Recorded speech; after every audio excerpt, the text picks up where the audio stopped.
Influencers are lying to you, part 2, brand trips. They might not actually be lying all that much.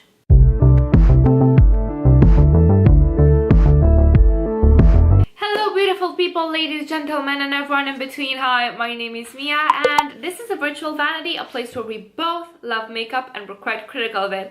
But today we're not talking about makeup as much as we're talking about peddlers of makeup, salespeople of makeup, as you will. And you would think that I am talking about counter people or the actual brands. No, today I actually want to talk about influencers and this is the topic, brand trips. Now, I was inspired to do this part of the series because I saw a comment on Samantha March's Instagram regarding her going on a trip with e.l.f. And she gave out a very clever response. I'm just gonna put a screenshot up here if I find it. But there's been a lot of controversy lately with influencers and how they themselves are influenced to be biased and thus lie to us.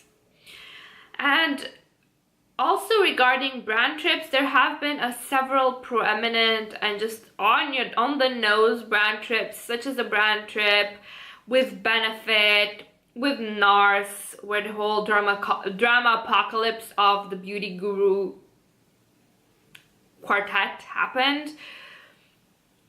And it seems that a lot of people are quite bitter about influencers being sent on these trips because they find the trips to be briberies, basically just brands sending influencers on vacation, which is true but isn't actually. It's a bit complicated, so hear me out. Influencers may be lying to you when they say brand trips do not make them more biased, but they are not lying when they say that those brand trips are sort of kind of necessary. If you've worked in a corporation before, you would know what a team building is. And a team building is basically a trip where you go and suffer the presence of your workmates, or probably the whole company, or probably just, the workmates that work on the same project as you. And you stay there for maybe a weekend or a week or 2 weeks, and you are basically not allowed to do what you want all of the time. You are kind of forced to hang out with these other people, you're kind of forced to do all sorts of dumb HR activities and games, and yeah, you may not be working, but you're sort of working. But not that much, but you are sort of working. And this is how I view brand trips, but they are a bit different in the sense that just like a team building, you are obligated to hang out with people that maybe you wouldn't hang out normally because they're not your friends. You are obligated to follow an itinerary of activities. You do not get that much personal freedom. But I think you work less in a team building than these influencers work on their vacations. Don't downvote yet. Listen to me at the end. I know. These privileged ass people don't need me to protect their privilege of going out and seeing things, but I'm trying to make a good point here, so listen to the very end until you decide to cuss at me. Now, these team building, these brand trips can be used to network. You go there as an influencer, I think, and you connect not just with other influencers but with the brands. And when brands have a better connection to you, they are more inclined to not only send you PR so you can make your channel grow bigger, but also open up other avenues for you. So maybe you do not want to do YouTube all of your life, but you may make some acquaintances that will help you make your own brand, become the face of a brand, expand your horizons beyond the YouTube blogosphere.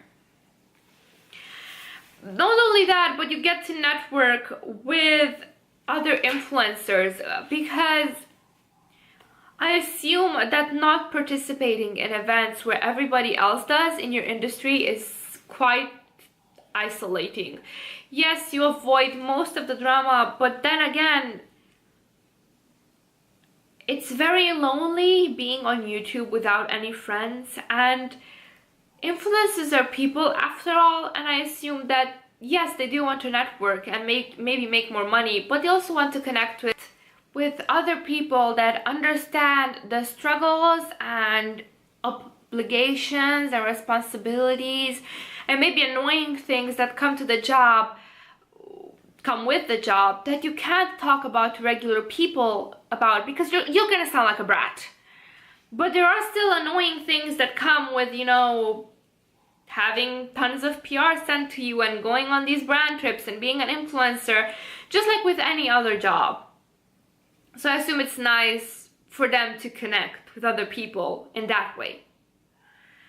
Next, what I think is also very important is that you have obligations. They do not send you on vacation just to hang out by the pool and do nothing. I've done some research, and most brand trips do have a schedule. Like, you wake up in the morning, you go to breakfast, but then you've got photo shoots, you've got maybe interviews, you've got group activities, you've got meetings, you've got presentations about new products. You have maybe a couple of hours of free time, and then you gotta go back and mingle, which to me, as a low-key introvert, that sounds like a fucking nightmare. Like, imagine going 2 days and maybe getting a couple of hours to yourself, and the other couple of hours, in the other, I don't know, 20 or so hours in the day, you've got to interact with people. Ugh. I could not. But I think people forget that they're not on vacation like you would be if you bought your own ticket and bought your own hotel. They're there to sort of kind of work. Next, the thing is that this is their job. You cannot fault them for going on a business trip for their job. You cannot fault them for wanting to make bigger and greater connections with brands that fuel their job. We are not their employers, the brands are. And while we do put a lot of money in their pocket, these brands are the ones that are sort of making everything possible for them growth-wise. Because if you do not get PR, there is only so much you can do to grow your channel and make this into a better paying job. I know a lot of people would love to see influencers not getting sponsorships and not getting PR and not getting this, not getting that. But we cannot, as viewers, have our cake and eat it too. We cannot have news and opinions about the latest releases and expect these people to pay out of their own pocket for it. So yes, those reviews may be biased because they went on a trip, but at least we have them. At least we have the video format. There's only so much editing you can do to change performance, and if you've got eyes to see, then you can see how it actually performs, and it's still better than nothing. Now, don't get me wrong, these influencers should definitely have more integrity with how they handle feedback to the brand after a trip, but it's their job. Would you go to your boss and tell him, you know, fuck you, the task you gave me is shit and I'm bored? Of course you wouldn't. They've got to look out for themselves first and foremost. As much as they tell you, oh, you're like my family, oh, you're like my friend, do not be fooled. You are not putting food on their table. You're not lining their pockets with money. They will always, and I mean always, put above their relationship with their brands and their peers above the relationship with you. And you want to know why? Because you are replaceable. As a viewer, you go, but 30 more subscribers arrive the next day. They've got to really fuck up to lose subscribers, like what happened with the Booty Guru apocalypse. So this is what I mean. They will always go on these brand trips, and they will always suck up to brands because it's their job. This is a job trip for them. And to recap, you're not lining their money in their pockets with money. The brands are. And these trips help influencers make more money, make better connections, and climb not the corporate ladder, but the beauty guru ladder. And I hope I'm truly making sense with these metaphors and getting you to understand that asking influencers to not go on brand trips and not accept PR and do all of these things without sponsorships, it's unreasonable to ask them to do everything out of pocket, because yeah, we may buy based on their recommendations, but in the end, we are the consumers, not their employers. In the end, what I want to underline is that just like you have obligations and stuff you've got to do at your job, some more pleasant than others, so do they. And these brand trips are part of the job. And yes, it's a huge privilege. Yes, sometimes I too feel jealous that they get sent to these extravagant places just to talk about a product. Is this maybe excessive? Yes. Have they been spoiled by it? Definitely. But at this point, I don't think they're in any position to say no, because it will affect them. It will affect the relationship with their peers. It will affect their relationships with their brand. And if they want to keep their status, can you really blame them? Can you really blame them that they would want to keep the money they make or even make more? Wouldn't you like to do the same? That's what I'm asking, because I feel that influencers get judged so harshly all of the time for doing things that regular people do at their jobs all of the time, aka looking for promotions, asking for more money, asking for better connections, going on brand trips. It's just like any other job. They're not our family, they're not our friends. This is their job.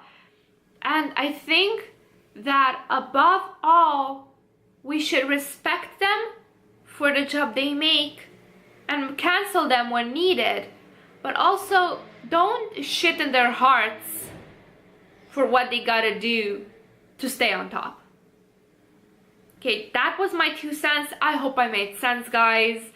Let me know if you'd like to see more types of these rambly videos. I hope you guys will have a wonderful day. Please don't forget to let me know your opinion in the comments, because I love being proved right or wrong. Okay, maybe I love being proved right more, but still, debate is healthy. So, have a great day. Bye.